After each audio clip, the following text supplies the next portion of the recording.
Buenas noches con todos, compañeros, doctores. El día de hoy va a haber un concurso de ponencias, la cual el objetivo es dar a conocer los factores que desarrollan los países e implementos que incluyen en el ciudadano en el medio ambiente, que está a cargo del docente Henry Carbotocto Sandoval en el curso de Responsabilidad Civil, en donde la palabra de inauguración nos dará la doctora Daniela Malapi, por favor.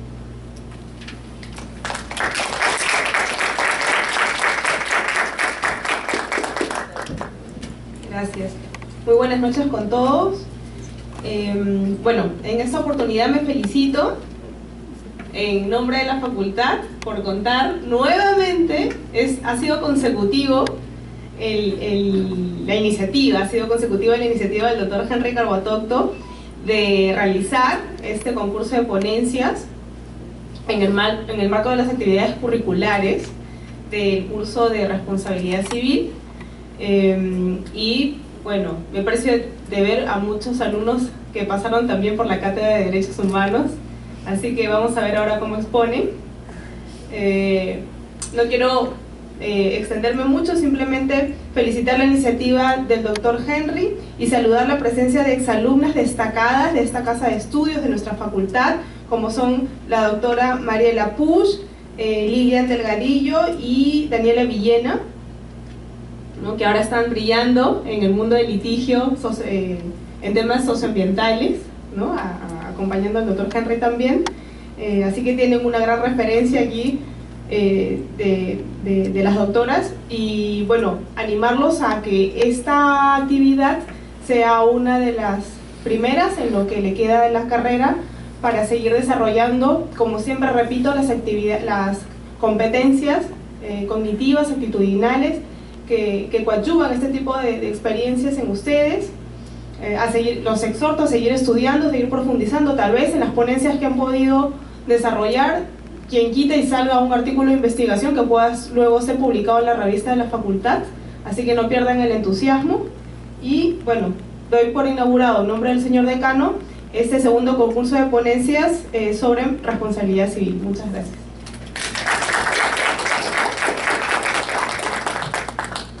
Como segundo punto, tenemos las palabras a la problemática por daño socioambiental en la comunidad de Choropampa, desde el enfoque de la responsabilidad civil, a la doctora Lilian Delgadillo Nostroza, abogada del Islas, Perú.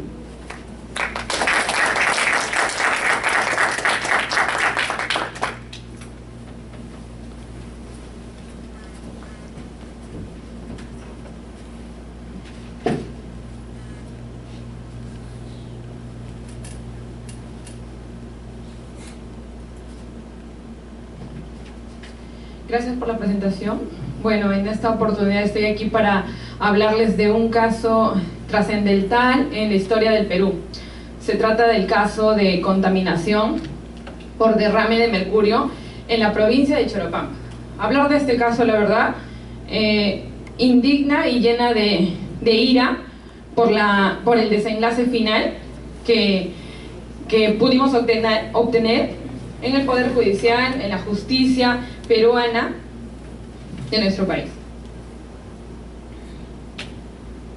A ver, ¿qué pasó? Un 2 de junio aproximadamente del año 2000, aproximadamente ya casi 15 años, la empresa minera Yanacocha contrató a la empresa Ranza para transportar mercurio. Como sabemos, el mercurio es uno de los elementos más tóxicos de la tabla periódica. Tal es así que tenemos por entendido que los termómetros contienen mercurio dentro. Si en otros países, en Estados Unidos por ejemplo, se rompe un termómetro, instantáneamente evacúan el área. Pero, ¿qué pasó con esta empresa Ranza que transportaba el mercurio que la minera Yanacocha había contratado? ¿Qué pasó el 2 de junio del año 2000? Tras largo de 40 kilómetros de camino, había derramado aproximadamente 151 kilogramos de este metal pesado. los pobladores, como sabemos, el mercurio es un metal travieso, le podríamos poner. ¿Por qué? Porque tú puede estar en los tres estados que conocemos, sólido, líquido y gaseoso. Lo coges, es bonito, en tu mano. Alguna vez recuerdo haber cogido, me acuerdo porque se rompió exactamente por irresponsabilidad, no recuerdo de quién, pero se rompió un termómetro y lo cogí. Es bonito, tú lo puedes coger, se va. Entonces, pero ¿cuál es el estado más peligroso de este metal? El estado más peligroso es cuando está en gaseoso, es decir, se evapora cuando hay un clima cálido, cuando hay un clima de sol. Podemos tocarlo, es de repente menos dañino, pero cuando se vierte en el agua, cuando se vierte en la tierra, es totalmente tóxico, dañino para la salud, puede ocasionarnos males irreversibles e incluso pasarse de generación en generación si lo tenemos dentro, si lo aspiramos. ¿Qué pasó? Las comunidades campesinas de San Juan, Magdalena y Choropampa fueron las más afectadas. Específicamente donde más se derramó este metal pesado fue al frente de la posta de Choropampa, y una de las enfermeras llamada Jenny empezó a atender a los pobladores de la comunidad. Entonces empezó a atender, y casualmente en la actualidad, hoy en la fecha, ella sufre de este mal y está en estado vegetal. ¿Por qué? Porque casualmente cayó frente a la posta y atendió a los médicos, estuvo en contacto con las personas que habían sido contaminados con este metal. De los 151 kilogramos de mercurio que se derramó, 63 kilogramos nunca se recuperaron, y el 21,2 kilogramos se desvaneció en el aire. ¿Eso qué quiere decir? Que hasta hoy, hasta la fecha, se podría considerar la comunidad campesina de Choropampa, en Cajamarca, como ¿cómo le podríamos decir? Como una olla de vapor. Una olla de vapor. Puedes estar expuesto hasta la fecha, porque esto trasciende a través de los años. Acá hay que mencionar un suceso muy importante. El 16 de junio del año 2000, una representante del Estado peruano, en ese entonces María Cuculiza, la ministra de la Mujer, fue en representación del presidente de la República, en ese entonces Fujimori, y les dijo: señores, yo vengo en representación de ustedes para que su salud sea reparada, para que su salud sea indemnizada. No necesitan contratar a ningún abogado. El abogado de ustedes es el presidente, y yo vengo en su representación. Ninguna mujer miente, y a mí me daría vergüenza mentirles. El 13 de noviembre del año 2000, el presidente Fujimori se escapó a Japón. Ya sabemos, ¿no? Entonces, ¿dónde quedó la palabra? Actualmente esa ministra es parte del Congreso de la República, señores. Aquí tenemos el caso de una de las niñas afectadas por el derrame de este metal, mercurio, que se representa por HG. Ella es María Doris Azañero Cachay. Hoy día tiene 24 años. No he puesto la imagen de las manos porque de verdad es demasiado fuerte. Ustedes las pueden ubicar en el internet. Ha perdido prácticamente los pulgares, porque los pulgares y el dedo índice, la falange del dedo índice, y solamente tiene 4 dedos en cada mano. Ella cogió el mercurio, incluso hay evidencias de niños que lo cogían. Como este metal es tan bonito, los niños lo cogían incluso con la boca y lo llenaban en botellas, lo recogían con chapitas, con cucharitas, y muchos de los niños tienen ese. Uno de los casos peores que tenemos es de esta niña, María Doris Azañero Cachay, que tuvo unas consecuencias muy fatales. Pueden ver ahí el rostro totalmente destrozado, desfigurado, ¿no? Minería impune. Ya sabemos, te expliqué el clima cálido, la evaporación. El síndrome de Guillain-Barré es un síndrome que terminó matando en el año 2008 al alcalde Michán Zárate. Esta es otra de las enfermedades que a la fecha tenemos la certeza de que es producida por los metales pesados. Y ese fue su informe según el Ministerio de Salud. que murió por el síndrome de Guillain-Barré por metales pesados en su cuerpo. 35 personas resultaron con niveles tóxicos altísimos, por encima del máximo recomendado, que son solo 20 microgramos por litro. Sin embargo, estos microgramos fueron excedidos. Hay personas que incluso se les encontró en el cuerpo 138 microgramos, excediéndose.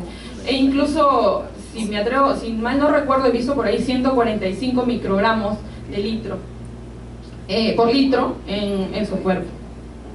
De los cuales hasta la fecha se sabe, porque no sabemos más, 10 personas, entre hombres, mujeres y niños, han muerto. Eso es el resultado que tenemos a la fecha. Pero si ustedes se van y hacen una entrevista exhaustiva en la comunidad de Choropampa, van a encontrar que hasta la fecha las personas sufren de ceguera, de males congénitos. Por ejemplo, se les adormece el cuerpo, temblores. Y yo les pregunto a ustedes, a cada uno de ustedes, ¿cuánto le pongo de valor a mi brazo? ¿Cuánto le pongo de valor a mi pierna? Yo creo que ese tipo de daños son invaluables. Entonces, mi bienestar, mi salud, mi agua, el aire que respiro, no tiene un precio. Y en la responsabilidad civil, la verdad, hasta ahora yo no me puedo responder cuánto podría valorar la salud de mi papá, de mi hermano, o la mía misma.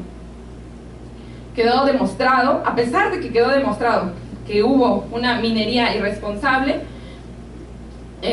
no se contaba con esta empresa, Yanacocha, no contaba con planes de contingencia ante desastres de ese tipo en ese entonces. Entonces, ¿qué pasó? La municipalidad, acá me he olvidado de mencionar las transacciones extrajudiciales ridículas que hizo la minera Yanacocha con los pobladores de la comunidad nativa la comunidad campesina de Choropampa. Les ofreció entre 300 y 6.000 soles como indemnización a cada uno. Esto consta en transacciones extrajudiciales que ellos alegaron posteriormente para litigar y alegar que ya había sido arreglada y que de manera perjudicial los pobladores venían a querer hacer un litigio, a querer demandarlos por responsabilidad civil, cuando habían hecho transacciones extrajudiciales de buena fe. ¿Por cuánto demandó la Municipalidad Provincial de Cajamarca? Por 20 millones de dólares. Esto ya fue estamos hablando de vía internacional. Perdón, en la vía nacional no se resolvió. ¿Qué pasó? Un pleno casatorio que terminó por definir que declarar infundadas las demandas de responsabilidad civil es la historia de nuestro Perú. ¿Dónde se resolvió este caso de Choropampa? Se resolvió en la vía internacional, no aquí. Aquí no hay ningún caso donde se haya resuelto la responsabilidad civil por daños ambientales, señores. No tenemos. El trabajo de cada uno de nosotros es hacer esa jurisprudencia, es hacer ese precedente vinculante. Esta demanda de 20 millones de dólares tuvo como pretensión la compensación y asistencia médica, tanto para las municipalidades de San Juan, de Magdalena y Choropampa.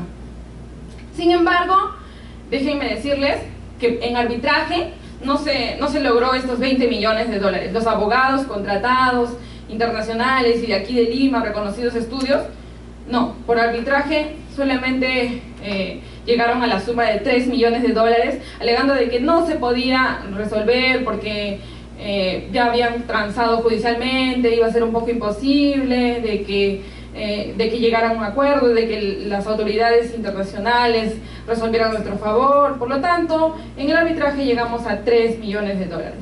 Pero no, ahí no acaba todo. Entre los abogados quedaron pactado que de esos 3 millones, 40% les correspondía. Y los gastos y otros, 10%, que ascendían a 1.200.000 dólares, más 300.000 dólares. Perdón, 1.200.000 dólares, más otros gastos, 300.000 dólares. Total, ¿para cuánto le quedaba para las municipalidades de Cajamarca, de San Juan, de Magdalena y Choropampa? Le quedaba $1.500.000, solamente esa cantidad.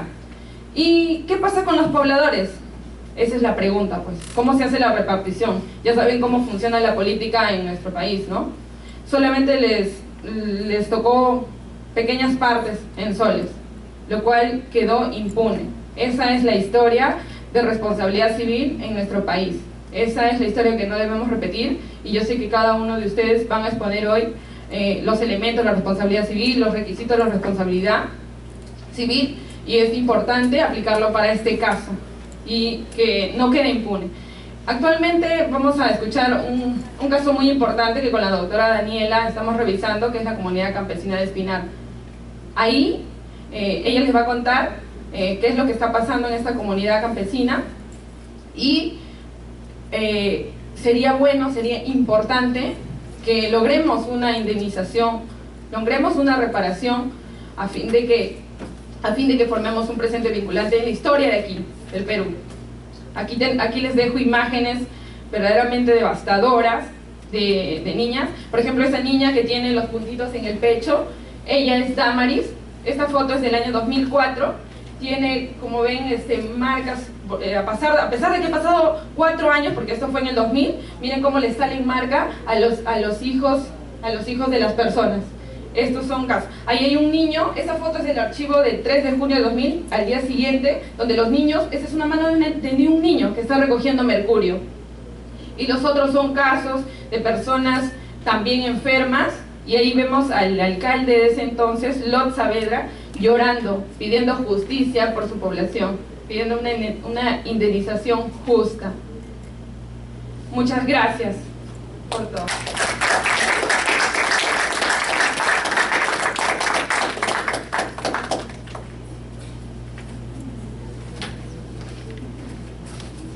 Continuando con las ponencias referidas a la legitimidad para obrar en los casos de daño socioambiental, la doctora Daniela Villena Delgado, abogada del INAH Perú. Aplausos, por favor.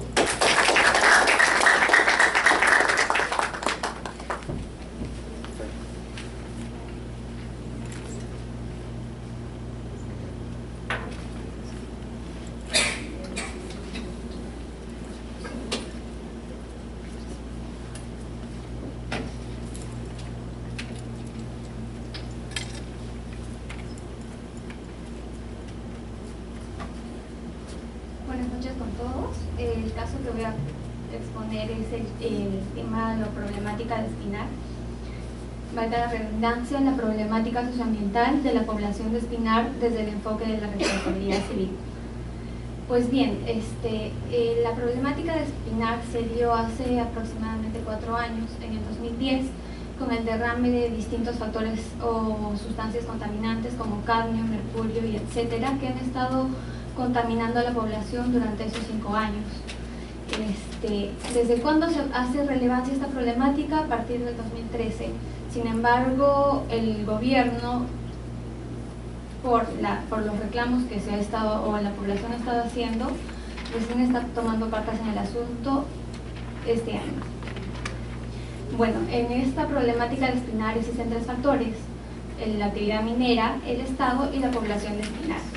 ¿Cuáles son los temas relevantes dentro de estos 3 factores? Uno, para la actividad minera y el gobierno, el desarrollo económico. Para la población de Espinar, la protección del ambiente y consecuentemente la salud y vida de las personas. Y el rol que el Estado debería cumplir sería la vigilancia para un adecuado desarrollo sostenible y garantía de derechos fundamentales.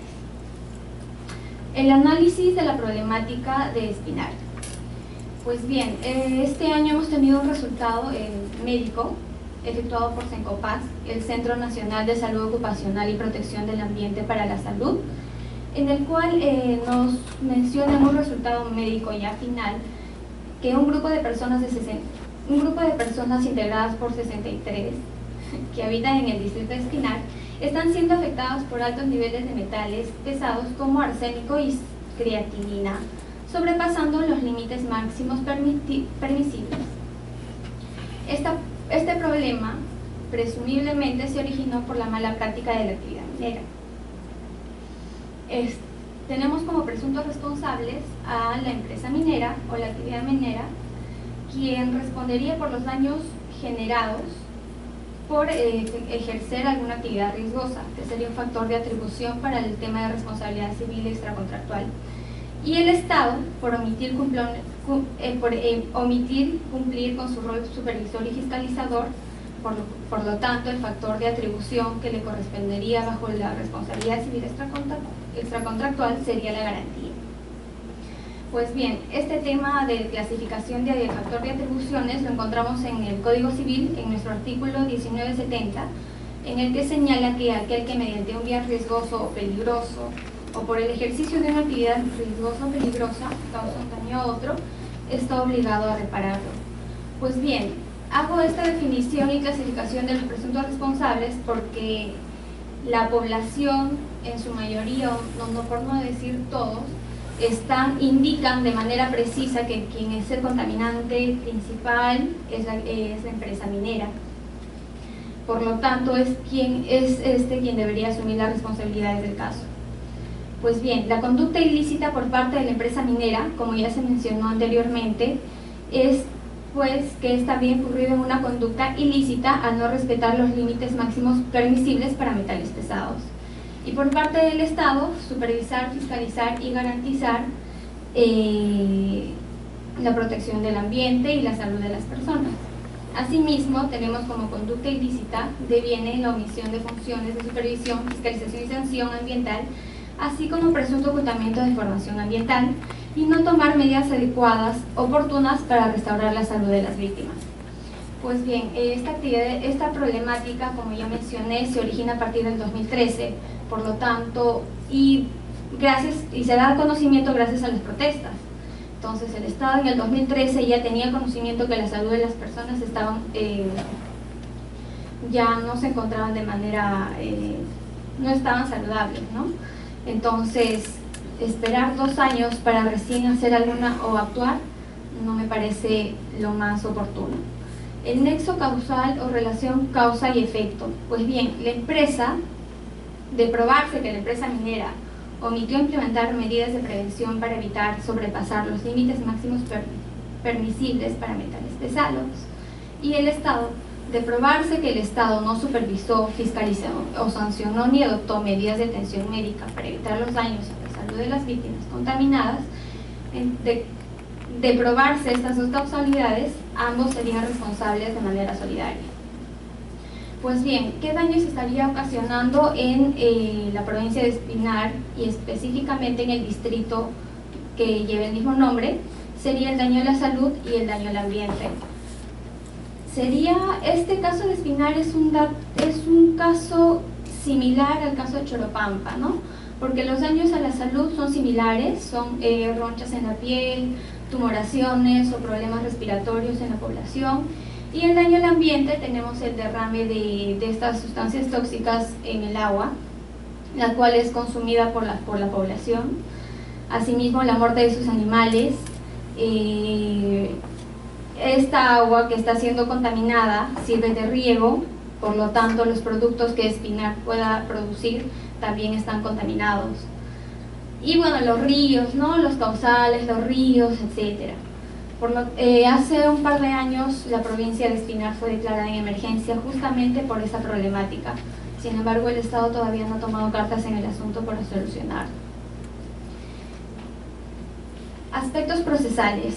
Bueno, la pretensión que haría el legitimado o el dañado queda sujeto a la indemnización de daños y perjuicios, ¿no? Por lo que está sucediendo con su salud. Y el resarcimiento por la inejecución de la obligación por parte de la empresa minera de no, en su momento, adecuar los mecanismos ambientales para evitar estos daños que se están surgiendo en el medio ambiente, especialmente en el territorio de Espinar. Los legitimados a interponer la acción son los directamente afectados o, en su defecto, las organizaciones representativas de los mismos. En este caso serían las comunidades campesinas. Debo mencionar que el perjudicado o el dañado en su salud debe probar su daño. Es muy difícil probar la causalidad del daño. O sea, si yo estoy contaminada con estos metales pesados, no puedo decir directamente que es producto de la contaminación minera, debo probarlo. Este tema de la prueba de la salud es muy difícil para los pobladores que padecen de este daño. Por lo tanto, estos tienen que recurrir a organizaciones o solicitar peritajes técnicos independientes para que determinen cuánto de sustancia tóxica está en su organismo y si esta sustancia proviene de la actividad minera que está causando efectos contaminantes en el ambiente. En fin, quien debe probar el daño sería el perjudicado. Por lo tanto, no resulta lo suficientemente fácil obtener este medio probatorio, ¿no? Debo precisar que IDLAS, en conjunto con otras organizaciones, está trabajando para su defensa, y gracias a las reuniones que hemos obtenido, pues bien, hemos tenido algunas respuestas por parte del gobierno, en el que nos empieza a decir que ha tenido o tiene ya algunos proyectos de infraestructura hidráulica para potenciar la actividad agrícola y pecuaria, infraestructura hídrica para poder tratar el agua, a los cuales les ponen un monto, ¿no? Un monto para poder solventar estos gastos. Sin embargo, bueno, quiero saber si alguien conoce el tema de las 4 cuencas. ¿Sí? Bueno, si no lo conocen, es una población indígena que hace 40 años ha sido contaminada. Sin embargo, hasta la fecha, a partir del 2013 han estado firmando actas y acuerdos, los cuales hasta la fecha no han sido cumplidos. El gobierno hace un mes o hace 15 días dice, bueno, estamos firmando un acuerdo, lo cual lo vamos a ejecutar y es un compromiso, un acta histórica. Sin embargo, vamos a ver hasta dónde es su cumplimiento y cuánto se va a demorar en cumplirlo. Igualmente con Espinar en el 2013 se firmaron actas para justamente solventar estos estudios técnicos para su salud. Sin embargo, hasta la fecha no han sido totalmente ejecutados. Y en los estudios que hemos tenido gracias a este supuesto acuerdo, no han dicho la verdad, porque se tomó la prueba a 180 personas. Sin embargo, en el último estudio técnico que tenemos, como es el medio probatorio que mencioné inicialmente, efectuado por Censopaz, solamente sacan el examen a 60 personas. ¿Por qué? No lo sabemos. Ahí está el ocultamiento de la información. Asimismo, las autoridades de salud del gobierno mencionan que podemos decir que sí hay contaminación en su agua, en sus ríos, pero no podemos decir desde dónde proviene esta contaminación. Por lo tanto, bueno, nos dicen, sí, estás enfermo, pero no te podemos decir de dónde proviene esta enfermedad o estas sustancias técnicas, cuando lo visible es que quien está contaminando o es el sujeto contaminante es la empresa minera. En fin, vamos a esperar a ver que con los esfuerzos que están haciendo las organizaciones, las ONGs, a dónde podemos llegar con el apoyo, pues, ¿no? También de conocimiento de cada uno de ustedes, porque si ustedes toman conocimiento de esta problemática y traspasan este conocimiento a otros, va a ser mucho más fácil poder llegar nuestra voz hacia el gobierno y que el gobierno ejecute alguna actividad, algún programa que ellos ya están planteando. Eso es todo. Gracias.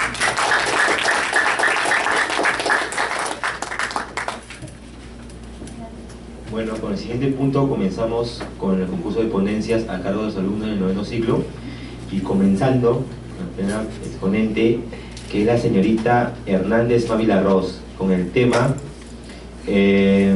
responsabilidad civil por daño ambiental en México.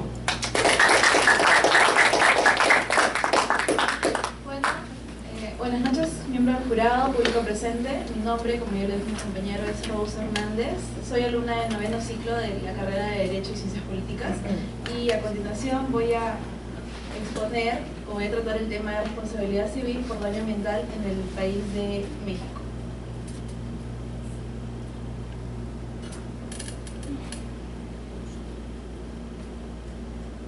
Bueno, para empezar con la exposición tendríamos que tener en claro el concepto del daño ambiental, ya que en estos tiempos la mayoría hemos escuchado daño ambiental, pero ¿sabemos con certeza a qué se refiere?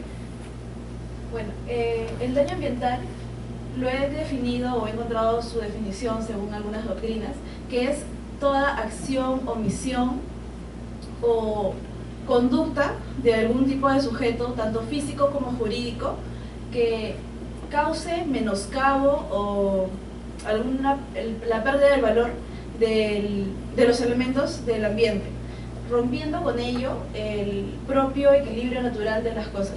Pero el daño ambiental solamente afecta al ambiente, solo es el ecosistema. Bueno, lo que creo es que no, que va más allá de todo esto. El daño ambiental también afecta directamente a nuestra salud, como vamos a ir declarando más adelante. Bueno, hablando de derecho a un medio ambiente sano, vemos que en la Constitución Política Mexicana, en el artículo 25 y 27, nos relata que es el interés vital de toda persona reconocido y protegido en el ordenamiento jurídico, para mantener un equilibrio necesario de los elementos. Vemos que también en la Constitución Política de México, también en el artículo 25 nos señala de que el Estado protege e impulsa a las empresas para que éstas puedan tener un reconocimiento de lo que es preservar el medio ambiente. O sea, las va a apoyar siempre y cuando éstas tengan el debido respeto con la naturaleza. Respecto a la responsabilidad, vemos que hay dos tipos. Vemos la responsabilidad contractual y la extracontractual. Con respecto a la responsabilidad contractual, lo encontramos en la Ley Federal de Protección al Consumidor, en el artículo 41, donde nos señala que todo producto que se considere nocivo para la salud debe contener dentro de debe incluir una guía que diga qué material o de qué está hecho y cuáles son las futuras consecuencias que puede traer el consumo de este producto. Con respecto a la responsabilidad civil extracontractual, encontramos que se encuentra en el Código Civil Federal, en el artículo 19.10, donde dice que el que cause daño a otro está obligado a repararlo, pero con la salvedad de que, o sea, esto tiene una excepción, que si es que el que ha causado el daño ha sido la misma persona, ahí no pueda responder. Pero en todo lo contrario, quien responde es la persona que ha ocasionado el daño. Con respecto a la atribución de la responsabilidad, vemos, igual que lo referido anterior, cuando una persona hace uso de mecanismos e instrumentos que puedan causar algún tipo de daño a la persona, este es el obligado directo a responder por el daño ocasionado, ya que pueda que su conducta no sea ilícita, pero siempre y cuando haya originado el daño, tiene que responder por esto. Respecto a la indemnización, lo encontramos mejor explicado en el Código Penal, en el artículo 30, donde nos dice que la reparación por daño ambiental o por daño comprende la restitución de la cosa obtenida por el daño, por el delito, y si fuese posible, el pago del precio en la misma, si es que se estipula, si es que se puede calcular, porque generalmente los tipos de daños que se ocasionan son invaluables.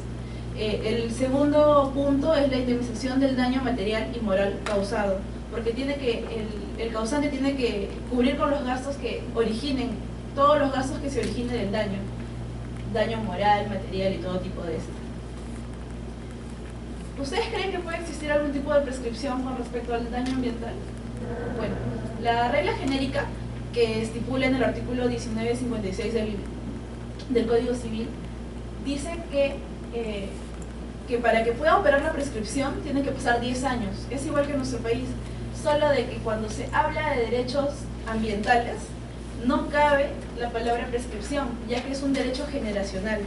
La prescripción no vendría al cabo. ¿Por qué? Porque si estamos hablando de derechos del ambiente, vemos que este no es solamente para nosotros, sino es para unas futuras generaciones. Y si es que no mantenemos esto, más adelante vamos a estar pésimos. Con respecto a la responsabilidad del Estado, lo que estoy señalando acá es la modificación que se ha hecho, ya que algunos años atrás vemos que el Estado solo respondía de manera subsidiaria con la responsabilidad civil de sus funcionarios, pero con la nueva modificatoria que se ha hecho vemos que el Estado tiene la obligación de responder del pago de los daños originados por los funcionarios o servidores públicos con motivo del ejercicio de sus atribuciones. Esta responsabilidad será solidaria siempre y cuando sean ilícitos dolosos. En un caso el Estado puede subsidiar todo, siempre y cuando el funcionario público no tenga bienes con que responder para el daño que ha ocasionado. Responsabilidad administrativa. Pongo la responsabilidad administrativa, ¿por qué? Porque en México se habla más de una responsabilidad administrativa que una responsabilidad civil. Es decir, el ordenamiento jurídico aún no está completamente preparado para asumir una responsabilidad por daño ambiental. Lo que estipula el artículo 21 de la Constitución es que le da esa atribución para hacer efectiva las sanciones a la facultad administrativa. En la Ley General del Equilibrio Ecológico y Protección al Ambiente, en el artículo 171, nos señala que las violaciones a los preceptos de esta ley, sus reglamentos, disposiciones que ella emanen, van a ser factibles de sanciones. Encontramos que no pueden aplicar una o más de estas. Y las sanciones son las siguientes. Una multa equivalente al 20 o a 20.000 días de salario mínimo general, vigente en el Distrito Federal en el momento de imponer la sanción. Cabe recordar de que en el Estado mexicano no se habla de salario mínimo por el mes, sino por el día. Porque generalmente en la mayoría de países conocemos el salario mínimo que es mensual, pero en este país se dice que se habla de dos tipos de sectores, el salario mínimo para el sector A y para el sector B. En el sector A hablamos de un salario mínimo de 67 pesos por día y en el sector B de 63 pesos. Lo que equivale a obtener el sector A equivale a tener 2.018 pesos mensuales y el sector B a 1.913